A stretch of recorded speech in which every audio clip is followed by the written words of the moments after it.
Hello ಪುಟಾಣಿಗಳೇ, ಇವತ್ತು ಕೂಡ ನಿಮ್ಮ ಮುಂದೆ ಇನ್ನೊಂದು 3D ಕತೆ ತಂದಿದ್ದೀನಿ. ಅದು ಯಾವ ಕತೆ ನೋಡೋಣ.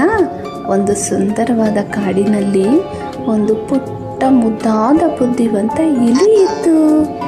ಹೀಗೆ ಒಂದಿನ ಮುದ್ದಾದ ಇಲಿ ಕಾಡಿನಲ್ಲಿ ಓಡಾಡುವಾಗ ಅದಕ್ಕೆ ಜೇನುತುಪ್ಪ ಇರುವ ಒಂದು ಮಡಕೆ ಸಿಗುತ್ತದೆ. ಆ ಮಡಕೆಯಲ್ಲಿರೋ ಜೇನುತುಪ್ಪ ನೋಡಿ ತಿನ್ನಬೇಕು ಅನ್ನೋಷ್ಟರಲ್ಲಿ ಏನಾಗುತ್ತೆ ಗೊತ್ತಾ ಪುಟಾಣಿಗಳೇ? ಅಲ್ಲಿಗೆ ಒಂದು ದೊಡ್ಡ ತರಲೆ ಕರಡಿ ಓಡೋಡಿ ಬಂತು. ಏ ಇಲಿಯೇ, ಈ ಜೇನುತುಪ್ಪ ನಂದು, ನಾನು ಇದನ್ನು ನಿನ್ನಿಂದ ಕಿತ್ಕೊಳ್ತೀನಿ ಅಂತ ಆ ಪುಟ್ಟ ಮುದ್ದಾದ ಇಲಿಗೆ ಎದುರಿಸುತ್ತದೆ. ಆದರೆ ನಮ್ಮ ಬುದ್ಧಿವಂತ ಇಲಿ ಸ್ವಲ್ಪವೂ ಆ ಕರಡಿಗೆ ಎದುರದೆ ಒಂದು ಉಪಾಯ ಮಾಡುತ್ತದೆ. ಏನು ಉಪಾಯ ಗೊತ್ತಾ ಪುಟಾಣಿಗಳೇ? ಅಯ್ಯೋ ಕರಡಿ ಮಾವ, ಆ ಮಡಕೆ ಒಳಗಡೆ ದೊಡ್ಡ ಜೇನು ನೊಣಗಳಿವೆ, ನಿನ್ನನ್ನು ಕಚ್ಚಲು ಕಾಯ್ತಾ ಇವೆ, ಅದರೊಳಗೆ ಕೈ ಹಾಕಬೇಡ ಅಂತ ಸುಳ್ಳು ಹೇಳುತ್ತದೆ.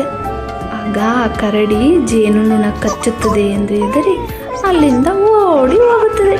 ಇಲ್ಲಿ ಖುಷಿಯಿಂದ ಜೇನುತುಪ್ಪ ತಿನ್ನುತ್ತದೆ. ನೋಡಿ ಪುಟಾಣಿಗಳೇ, ಕಷ್ಟ ಬಂದಾಗ ಧೈರ್ಯ ಮತ್ತು ಜಾಣ್ಮೆಯಿಂದ ಉಪಾಯ ಮಾಡಿದರೆ ಎಂತಹ ದೊಡ್ಡ ಶತ್ರುವನ್ನಾದರೂ ಗೆಲ್ಲಬಹುದು. ಈ ಬುದ್ಧಿವಂತ ಇಲಿಯ ಕತೆ ನಿಮಗೂ ಇಷ್ಟ ಆಯ್ತಾ? ಇಷ್ಟ ಆಗಿದ್ರೆ ಈ ವಿಡಿಯೋಗೊಂದು ಲೈಕ್ ಮಾಡಿ, ನಮ್ಮ ಪುಟಾಣಿ ಲೋಕ ಚಾನಲ್ನ ಸಬ್ಸ್ಕ್ರೈಬ್ ಮಾಡಿ. Thank you.